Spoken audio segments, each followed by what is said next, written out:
Corinth பட்டணத்துல ஒரு சுவிசேஷம் சொல்லணும்னா அது பெரிய காரியம். பட்டணம் என்று ஒழுங்கு கேடு நிறைந்த அந்த பட்டணத்துக்குள்ள பவுல் போறார். அல்லேலூயா. கரங்களை தட்டி ஆண்டவருக்கு நம்ம அந்த என்ட்ரிக்கு ஆண்டவருக்கு நம்ம நன்றி செலுத்துறோம். அல்லேலூயா. எப்படிப்பட்ட பட்டணம்னா ஒழுங்கு கேடு நிறைந்த அந்த பட்டணம். அது அந்த ஒழுங்கு கேடு நிறைந்த பட்டணத்துக்குள்ள பவுல் போறாரு.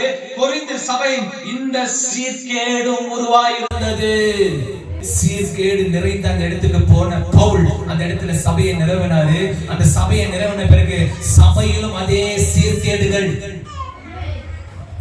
சபையிலும் அதே சீர்கேடுகள், ஒழுக்கம் இல்லாத ஒழுங்கில்லாத நிலை அந்த சபையில காணப்பட்டுச்சுன்னு சொல்லி வேதம் சொல்லுது. 1 கொரிந்தியர் 5ஆம் அதிகாரம் 1 Corinthians chapter 5 ஒன்னிலிருந்து சீக்கிரமா படிங்க. அஞ்ஞானிகளுக்குள்ள கூட இப்படிப்பட்ட பாவத்தை நான் பார்க்கல, கொரிந்து சபையில நான் பார்க்கிறேன்றார். இப்படிப்பட்ட ஒரு பாவத்தை பார்க்கிறேன். நானு எவ்வளவு பாவிகளை பார்த்துட்டு வந்துட்டேன், எவ்வளவு ஒழுங்குகேட பார்த்துட்டு வந்துட்டேன். ஆனா அஞ்ஞானிகளுக்குள்ள கூட இப்படிப்பட்ட ஒரு பாவத்தை பார்க்கல, நான் கொரிந்து சபையில பார்க்கிறேன்றாரு. இப்படி ஒரு பாவத்தை செஞ்சிருக்கிறீங்களேன்னு சொல்லி கண்டிச்சிட்டு ஒரு வார்த்தை சொல்றாரு. ஆனாலும் நீங்க இவங்களெல்லாம் தூர தள்ளாதபடிக்கு. அல்லேலூயா. கரங்களை தட்டி ஆண்டவருக்கு நம்ம நன்றி செலுத்தலாமா? இந்த மாதிரி எழுதுறாரு. ஆண்டவர் என்ன மாதிரி ஒரு குணத்தை கொடுக்கிறாருன்னா அவர் தான் கிறிஸ்தவன். அல்லேலூயா. அல்லேலூயா. அங்க சொல்றாரு, நான் தூரமா தான் இருக்கிறேன், ஆனா என் ஆவி உங்களோட கூட தான் இருக்குது.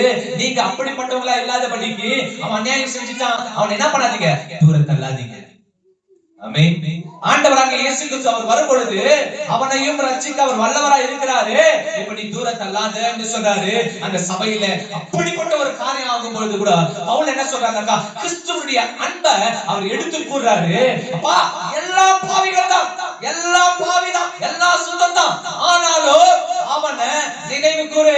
அவன் அதுல இருந்து விடுபடணும், அவன் அதுல இருந்து வெளியே வரணும். அவன் எவ்வளவு அநீதிக்காரனா இருந்தாலும், எவ்வளவு பெரிய பாவிகளா இருந்தாலும், நீ புறம்பவே தள்ளினாலும் தேவனாகிய கர்த்தர் அவர் சிலுவையிலே தன் கையை அகலமாய் விரித்து பாவி என்று சொல்லி உதறி தள்ளாதபடிக்கு அவர் அன்பாய் அழைத்த தேவனாகிய கர்த்தர் அவர் வரும் பொழுது அவனையும் ரட்சிக்கணும். நீ அவங்களிடத்தில் அன்பு செலுத்து என்றார்.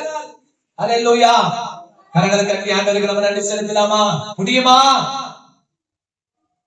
பவுல் ஒரு வார்த்தை சொல்றாரு, அஞ்ஞானிகளை கூட பாக்குறா அந்த மாதிரி பாவம் செஞ்ச, ஆனாலும் நான் இன்னும் உன்னை அரவணைச்சு பண்றேன். அல்லேலூயா. அல்லேலூயா.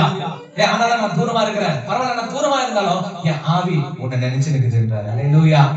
ஆமென். என்ன ஒரு இன்பமான ஒரு வார்த்தைகள் பரிசுத்த ஆவியானவர் நமக்காக கொடுத்தது. அல்லேலூயா.